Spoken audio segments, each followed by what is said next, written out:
I always have to remind myself to sit on the back of my shirt, right? So you do this, and then you sit. Remember in broadcast news, somebody told Albert Brooks's character to do that? I'll never forget it. But it keeps your shoulders from, your shirt shoulders from going up.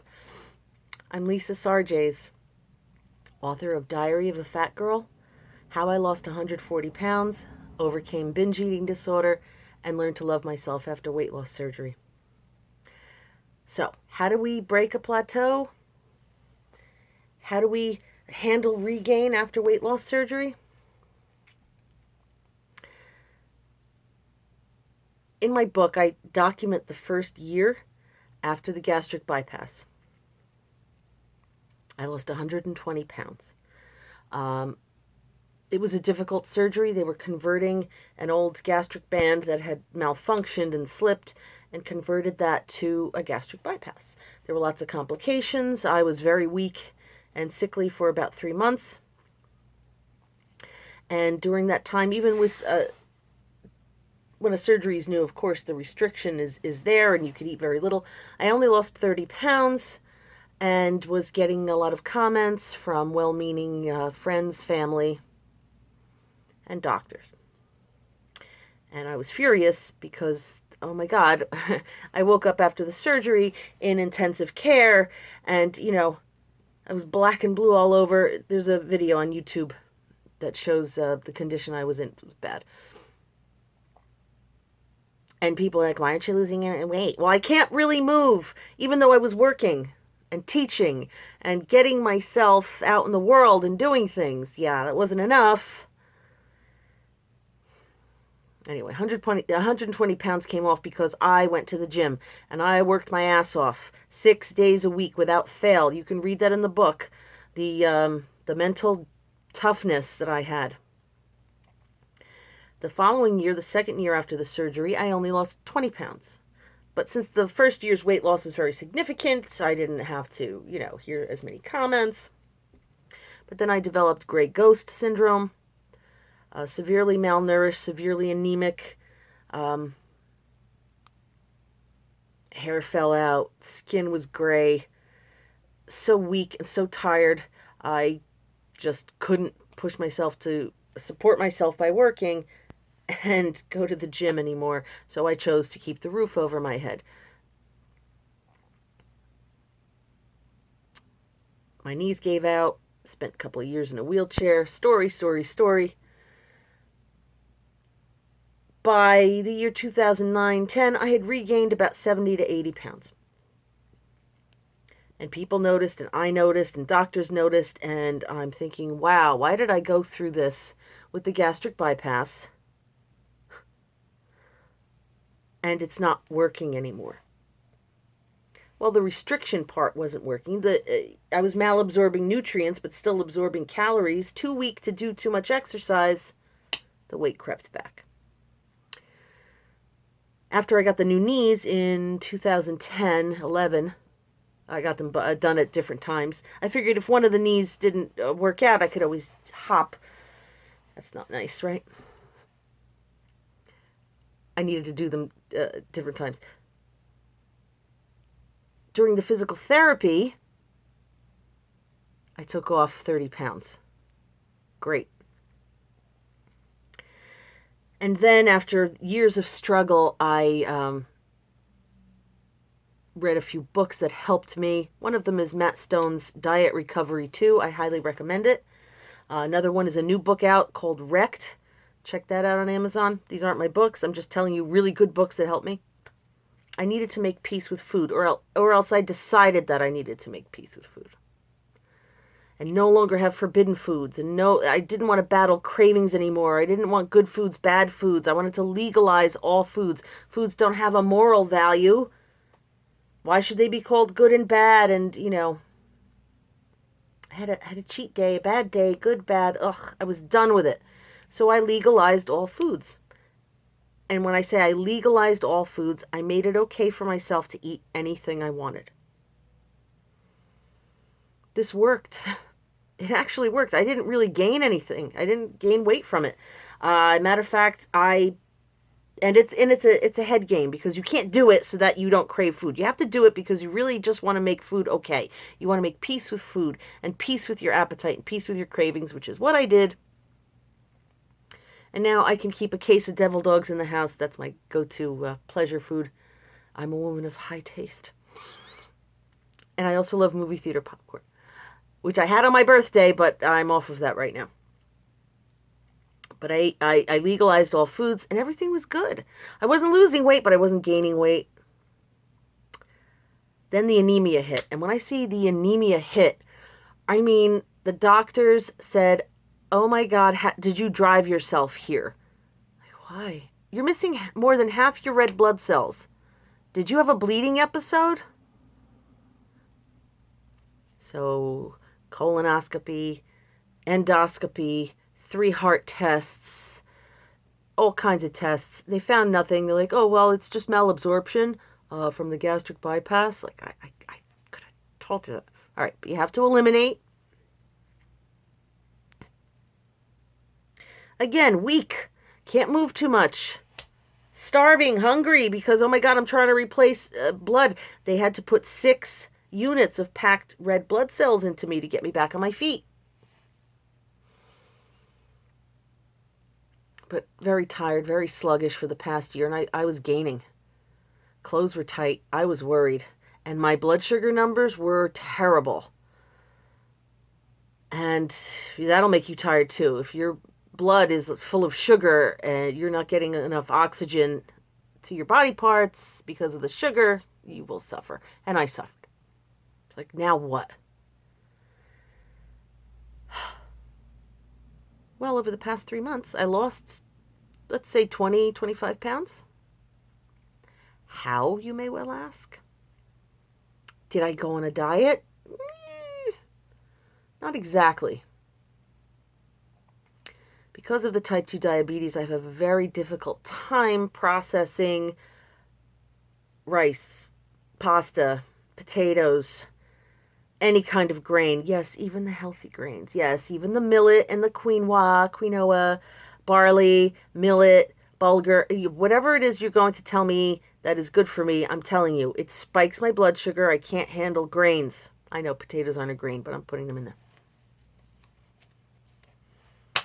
And I was drinking, my coffee with sugar because I wanted energy besides the jittery high of the caffeine. I gave that up too. No, not the coffee. I'm not a fanatic. I just started putting stevia and stevia blends and 0-calorie sweeteners in my coffee. For 10 days, it was hell. I had headaches.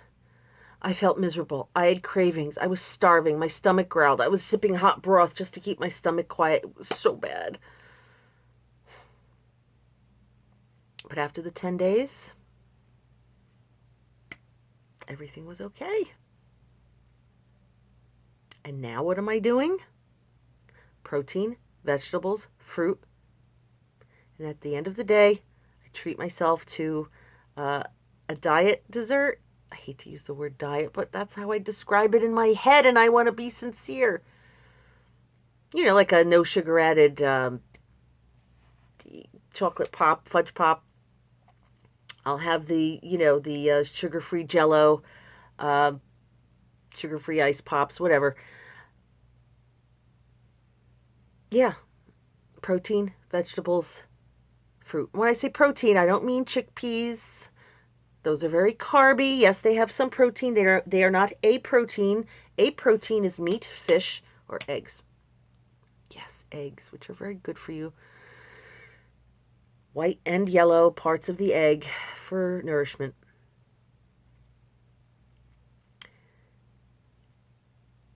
And I keep 0 impact foods on hand. What do I mean by 0 impact? I don't know. I like cucumbers. I like to grill squash and zucchini. I like radishes. I like pickles. I eat. I'm not going to not eat when I want to eat, and I do like to eat for comfort. And I don't go hungry, and my stomach doesn't growl. But I gave up those that category of carbs, that category of starches, if you will. I would not advise giving up carbs altogether. It'll screw up your blood sugar. That's what's helped me a lot too, keeping my blood sugar even. And that doesn't mean never eating anything with sugar in it, never eating anything sweet. I love pineapple. I love apples. These are very good, nutritious foods with sugars that my body can process. And it's keeping me from having cravings. I'm starting to feel better and more energetic, and keeping the blood sugar more normal means I'm more oxygenated and motivated. And it feels good to be lighter. It feels good to be, lighter on my knees and my ankles and every other thing. So am I recommending this to you? I don't recommend anything. What I'll say to you is, how does your body respond to certain foods? Why don't you write down or keep track of what you eat during the day and notice the balance, the ratio.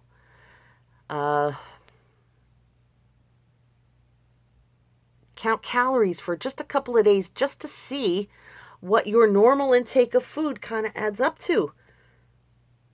We each have a different metabolism, and for some of us, a certain number of calories will mean gain or being stuck. I've not been working out, but I've been moving more. I landed on my ass with the anemia last year. And by my ass, I mean I passed out at a restaurant and bled out on the floor. They had removed, when they were looking for the cause of the anemia, they gave me a colonoscopy, found a polyp, cut it out, and it opened up, and I bled. It was terrible. I have to laugh. It's like, really? What a weird adventure to bleed out and pass out and all that. But it left me very weak. So for me, just being able to take a nice long walk through a larger grocery store or do multiple, store trips in a day, a farmer's market, a flea market, doing laundry, doing some house cleaning, doing things that make you perspire just a bit, get your heart rate up just enough. That's what I've been doing. You like the gym, you want to go for walks and runs, you do that, but do it. Move, get some oxygen. It will help you. It'll help clean out the emotional cobwebs as well. So that's where I'm at. That's what I did. Will it work for you? I don't know. But my recommendation is to just check in with yourself, check in with the amount of calories and those kind of carbs that you're eating, and see where you can make some adjustments. See about getting some movement, and be kind to yourself, please. I'm not healing because I'm being really hard on myself and calling myself names and using the old self-discipline techniques of yelling at myself in my head or letting anyone else scold me either.